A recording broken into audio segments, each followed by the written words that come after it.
Olá pessoal do terceiro ano do ensino médio, tudo bem com vocês? Quem vos fala é o professor Rubens Leal, da disciplina Geografia 1.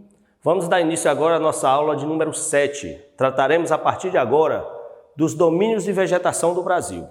A princípio, pessoal, o que é que eu gostaria que vocês frisassem?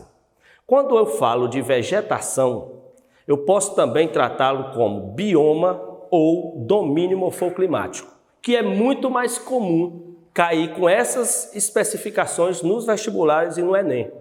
Então, geralmente, você vai encontrar nos enunciados das questões inerentes à vegetação, você vai encontrar o termo bioma ou domínio morfoclimático. Vamos dar um exemplo. Quais as características do bioma da Caatinga? Ou fale sobre o bioma da floresta amazônica. Ou qual o domínio morfoclimático tipo da porção central do Brasil. Então, toda vez que estiver tratando de biomas ou domínios morfoclimáticos, entendam principalmente vegetação. Na verdade, não são essencialmente a mesma coisa, porque o bioma e o domínio morfoclimático, eles referem-se a mais que a vegetação. Bioma ou domínio morfoclimático envolve vegetação, envolve a fauna, envolve o tipo de solo, envolve as questões climáticas da região. Então, na verdade, bioma ou domínio morfoclimático envolve uma série de fatores típicos de uma determinada região. Mas o fator preponderante de todos esses é a vegetação. Então, é muito comum eles usarem o termo bioma ou domínio morfoclimático quando eles estão se referindo à vegetação, que é a característica mais marcante de uma dada região. Então, pessoal, a princípio, o Brasil tem 9 biomas, 9 domínios morfoclimáticos, 9 domínios de vegetação distintos, espalhados em pontos estratégicos do país. Detalhe, é uma tônica muito recente, dos últimos vestibulares, os últimos vestibulares Enem e concursos, eles colocarem um mapa do Brasil para você assinalar onde fica o bioma referente a cada região. Então, nós vamos partir desse pressuposto. A primeira coisa que nós trataremos hoje é de localizar esses 9 biomas, cada um em sua respectiva área do país. E eu digo mais, se atentem para essa parte inicial, porque além de colocar, especificar a região de cada atuação do bioma, eu vou dar algumas particularidades, eu vou fazer uma apresentação geral de cada um deles. E aí, obviamente, nas próximas aulas, aí nós vamos tratar especificamente de cada um deles. Mas agora a gente vai ter uma visão geral de cada bioma do Brasil. Então, desses 9, o principal bioma, o maior de todos, é a floresta amazônica. É esse aqui que eu assinalei com o número 1, porque abrange a região norte do Brasil. A floresta amazônica é a maior floresta tropical do planeta. Dentro da zona climática tropical, nenhuma floresta é maior do que a floresta amazônica em extensão. A floresta amazônica, ela perfaz uma área de cerca de 3,5 milhões de quilômetros quadrados, que envolve o Brasil, obviamente a maior parte dela abrange a região norte do Brasil, e 7 países vizinhos. 7 países da América do Sul próximos do Brasil, fronteiriços, eles também são abrangidos por parte da floresta amazônica. A floresta amazônica, que é tão grande que ela é dividida em 3 subflorestas, Ela é conhecida como mata de Andares, floresta de Andares, Por quê? Porque ela não é homogênea. O relevo da floresta amazônica ele é acidentado. E vocês virão comigo na aula de número 8, a nossa próxima aula, quais são essas especificações da floresta amazônica, qual a subdivisão, quais são os andares dessa floresta. Tudo bem? Então, a floresta amazônica é a primeira área que nós tratamos hoje, o primeiro bioma, que ocupa essa porção norte do Brasil. O segundo bioma em evidência é o Cerrado. O Cerrado, como eu assinalei aqui com o número 2, ele ocupa a porção central do Brasil. O Cerrado ele é conhecido na África, lá ele tem uma denominação diferente, Savana. Quando você se reportar às savanas africanas, onde geralmente se faz turismo ecológico na África, os safaris, o habitat natural das zebras, das girafas, dos leões, dos elefantes. Aquele ambiente africano é conhecido como savana. Aqui o correspondente nós chamamos de cerrado. Cerrado é uma área central do Brasil, ocupa essa área central, é a segunda maior vegetação do Brasil, em área de abrangência. Só perde exatamente para a floresta amazônica. E o cerrado é conhecido como vegetação arbustiva, ou seja, ela geralmente é uma vegetação com árvores de médio porte. O que são árvores de médio porte? Árvores de 3, 4 metros de altura, ou seja, ela não é uma árvore tão alta como a da floresta amazônica, mas ela também não é vegetação rasteira, como outras que nós veremos aqui. Então ela é uma vegetação de médio porte, arbustos, árvores de médio porte. O cerrado que tem seu processo de devastação bem avançado nas últimas décadas, por conta do processo de expansão da fronteira agrícola. Fazendas estão chegando no cerrado desde os anos 70 e a área está sendo destruída para ser substituída por fazendas de produção de algodão, produção de milho e criação de gado, de bovinos. Outro impacto grande no cerrado, nas últimas décadas, foi a própria transferência da capital para o Planalto Central.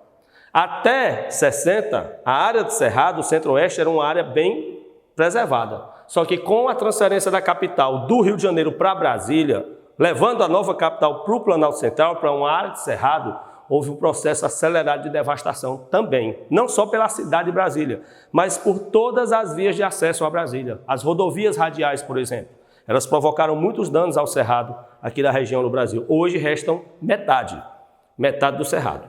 Tudo bem? Essa foi a nossa segunda vegetação. Vamos para a terceira. Eu elenquei aqui com o número 3, a caatinga. A caatinga é a vegetação aqui do sertão nordestino. Quero que vocês saibam que a caatinga é a única das 9 vegetações que é genuinamente brasileira. Só existe caatinga no sertão nordestino e em nenhum outro lugar do mundo, viu? Que isso fique bem claro. A caatinga, que é a famosa árvore caducifólia, é aquela que perde as folhas em determinada época do ano, contrastando com a floresta amazônica, que se enquadra no campo das perennifólias. Perennifólia é aquela que não perde as folhas em nenhuma época do ano. Se vocês perceberem, a floresta amazônica ela é verde o ano todo. Ela é uma mata densa, fechada e verde. Perennifólia, como a floresta amazônica, vem de perene. O que é um rio perene? Rio perene é aquele que nunca seca. Então, uma vegetação perennifólia é aquela que ela é densa e fechada e nunca perde as folhas. Durante o ano todo ela é verde. A floresta amazônica é assim. Já a caatinga, ela se enquadra no ramo das caducifólias. São plantas que perdem as folhas em parte do ano. Vocês sabem que na época da estiagem, a caatinga perde as folhas. Inclusive, o próprio termo caatinga, que foi um termo dado pelos índios que viviam na região do sertão, significa mata branca. Mata branca, ou seja, mata sem cor, Uma mata que durante boa parte do ano ela não tem colorido, mas a caatinga ela é tão resistente que vocês podem observar, nas primeiras chuvas ela floresce, ela fica toda verde. Tudo bem? Essa é a terceira vegetação que nós tratamos aqui, a caatinga. Eu estou só fazendo uma apresentação geral, pessoal, não se preocupem. Nas próximas aulas nós vamos tratar especificamente de cada uma delas, das 9 vegetações, os 9 biomas que o Brasil apresenta. A quarta que eu assinalei foi a Mata dos Cocais. A Mata dos Cocais, se você pode perceber, ela fica na fronteira. Ela fica aqui, ela abrange a sub-região nordestina do meio norte, entre Piauí e Maranhão. Ela fica numa área de transição entre a floresta amazônica de um lado e a caatinga do outro. Isso aqui é o que nós chamamos de ecótono de transição. Ecótono é vegetação. Vegetação de transição. A Mata dos Cocais, ela é transição entre a floresta amazônica e a caatinga. Ela fica entre um e outro. Inclusive, ela apresenta características tanto da floresta amazônica como da caatinga. Quer ver? A Mata dos Cocais, ela é conhecida como palmáceas. Palmáceas são palmeiras, árvores de grande porte. Quais são as 3 grandes representações da Mata dos Cocais? Da mata de palmáceas aqui? Babaçu, carnaúba e buriti. O que é que eu tenho nessas 3 vegetações, babaçu, carnaúba e buriti, da floresta amazônica? A altura dessas árvores, que elas são altíssimas. Essas palmeiras são muito altas. E o que é que nós temos da caatinga? Presentes nessa vegetação, os espinhos. Vocês já perceberam que carnaúba, babaçu, buriti são árvores que têm espinhos? Esses espinhos são comuns na caatinga. Então é por isso que ela é chamada de ecótono de transição, a Mata dos Cocais. Vamos tratar também delas especificamente nas próximas aulas, A 5, assinalada no mapa, é a vegetação do Pantanal. O Pantanal, pessoal, propositalmente eu coloquei em seguida da Mata dos Cocais, porque o Pantanal é o segundo ecótono de transição do Brasil. O Brasil, essa questão já caiu, viu, no Enem.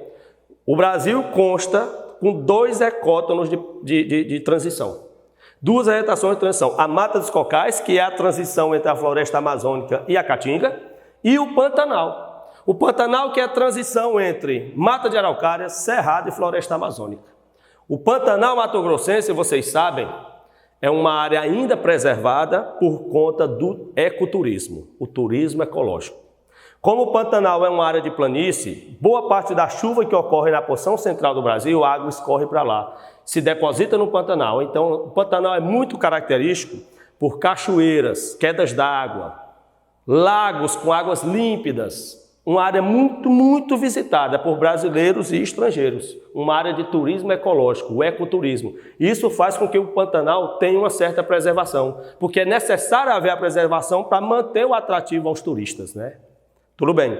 Vamos para o nosso 6º bioma. Nosso 6º bioma é a Mata Atlântica.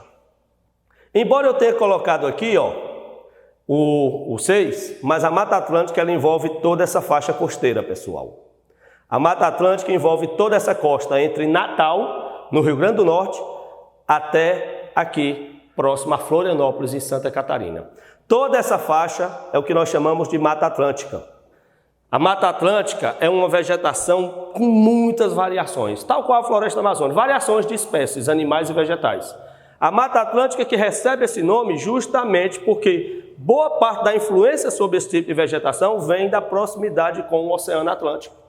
O Oceano Atlântico ele atua preponderantemente na região da Mata Atlântica. Ele é um definidor dessas espécies que existem na região, por isso Mata Atlântica. Lembrando também que a Mata Atlântica, historicamente, é o bioma que começou inicialmente a sofrer um processo de devastação. Desde a época do início da colonização com a implantação de engenhos de cana-de-açúcar na região. Ali, já no século XVI, começava o processo de desmatamento da Mata Atlântica. Outra coisa, outra característica, se vocês percebem, a maior parte das capitais do Brasil são litorâneas e elas estão também onde antes era a área de Mata Atlântica. As principais capitais como Natal, João Pessoa, Recife, Maceió, Aracaju, Salvador, Rio de Janeiro, Florianópolis, essas capitais ocupam hoje áreas que eram de Mata Atlântica.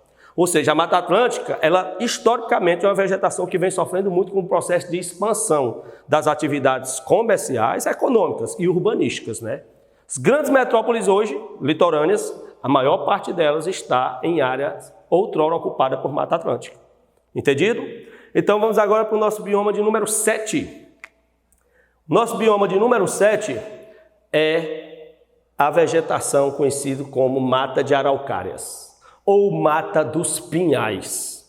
Por quê? Porque a famosa árvore representativa da Mata de Araucárias é o pinheiro do Paraná. Então, Mata de Araucárias ou Mata dos Pinhais. Já vi uma questão no Enem perguntando quais os 2 biomas típicos da região sul do Brasil. Os 2 que se adaptam com maior facilidade a climas mais frios, Mata de Araucárias e Pradarias, né?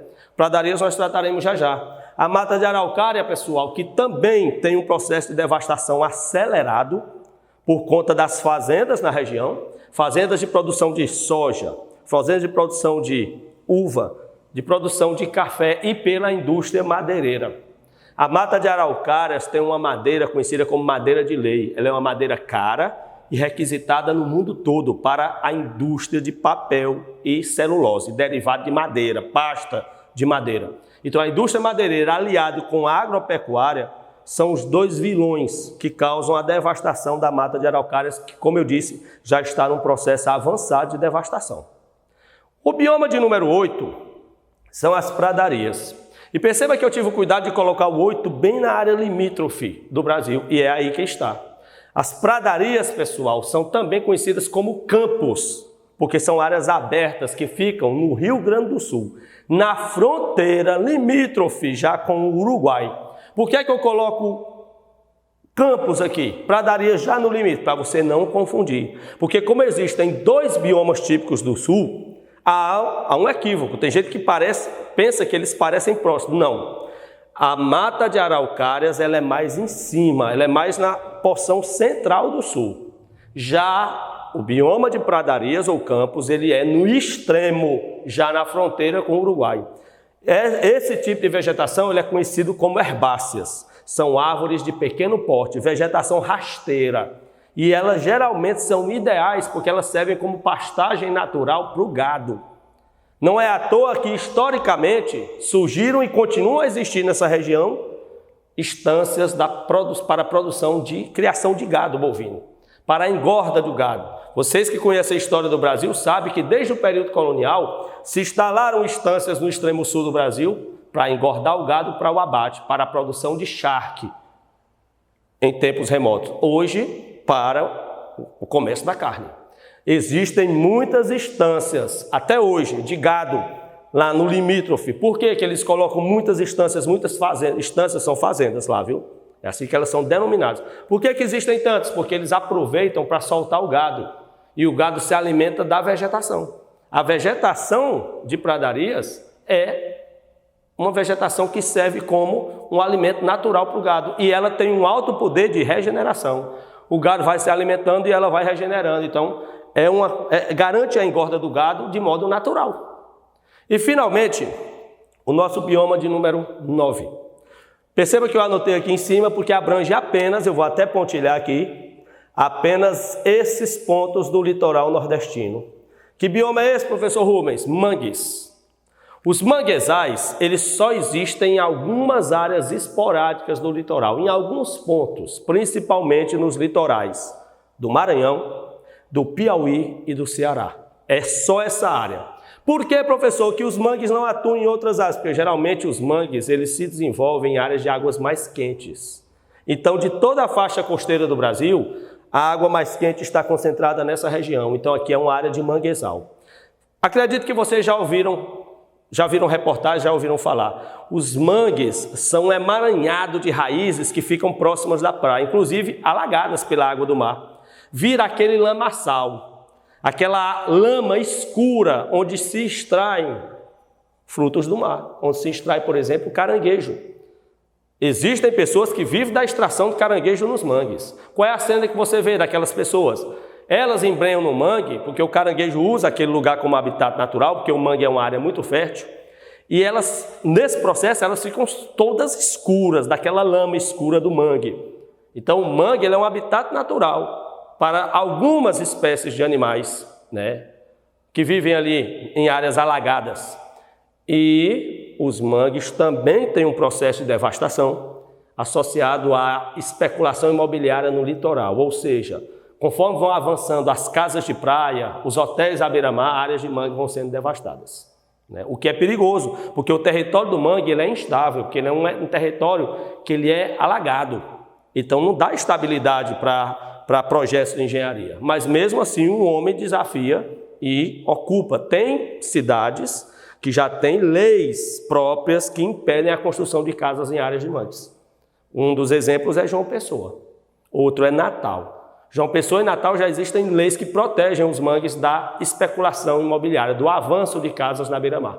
Entendido? Então esses são os 9 biomas que nós trataremos a partir de agora, especificamente nas próximas aulas de cada um. Mas a princípio, antes da gente encerrar, eu quero continuar aqui, porque nós vamos tratar agora algumas observações sobre esses biomas. Algumas coisas que não são apenas curiosidades, mas que caem com frequência nos vestibulares, no Enem, enfim. Primeiro, professor Rubens, quais são os maiores biomas do Brasil? Obviamente, o maior é a floresta amazônica, né? A floresta amazônica é o maior bioma do Brasil. Como eu disse, são 3,5 milhões de quilômetros quadrados, que não estão compostos apenas no Brasil, se espalham por mais 7 países vizinhos, mas a maior porção desses 3,5 milhões de quilômetros quadrados fica na região norte do Brasil. O segundo bioma, em área de abrangência, é o Cerrado. Em vegetação original, é o Cerrado. O terceiro bioma,